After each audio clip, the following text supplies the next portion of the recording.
بسم الله الرحمن الرحيم والذين تبوأوا الدار والإيمان من قبلهم يحبون من هاجر إليهم ولا يجدون في صدورهم حاجة مما أوتوا ويؤثرون على أنفسهم ولو كان بهم خصاصة ومن يوق شح نفسه فأولئك هم المفلحون والذين جاءوا من بعدهم يقولون ربنا اغفر لنا ولإخواننا الذين سبقونا بالإيمان ولا تجعل في قلوبنا غلا للذين آمنوا ربنا إنك رؤوف رحيم ألم تر إلى الذين نافقوا يقولون لإخوانهم الذين كفروا من أهل الكتاب لئن أخرجتم لنخرجن معكم ولا نطيع فيكم أحدا أبدا وإن قوتلتم لننصرنكم والله يشهد إنهم لكاذبون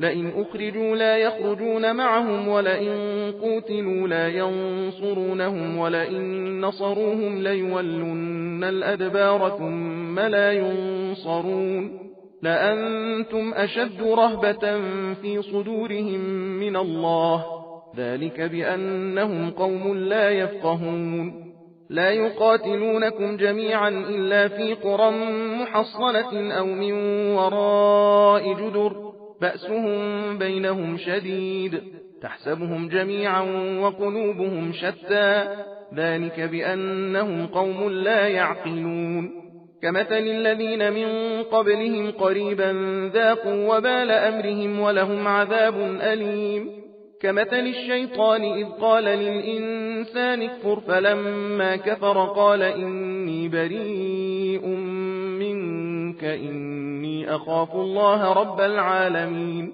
فكان عاقبتهما أنهما في النار خالدين فيها وذلك جزاء الظالمين يا أيها الذين آمنوا اتقوا الله ولتنظر نفس ما قدمت لغد واتقوا الله إن الله خبير بما تعملون ولا تكونوا كالذين نسوا الله فأنساهم أنفسهم أولئك هم الفاسقون لا يستوي أصحاب النار وأصحاب الجنة أصحاب الجنة هم الفائزون لو أنزلنا هذا القرآن على جبل لرأيته خاشعا متصدعا من خشية الله وتلك الأمثال نضربها للناس لعلهم يتفكرون هو الله الذي لا إله إلا هو عالم الغيب والشهادة هو الرحمن الرحيم هو الله الذي لا إله إلا هو الملك القدوس السلام المؤمن المهيمن العزيز الجبار المتكبر سبحان الله عما يشركون هو الله الخالق البارئ المصور له الأسماء الحسنى يسبح له ما في السماوات والأرض وهو العزيز الحكيم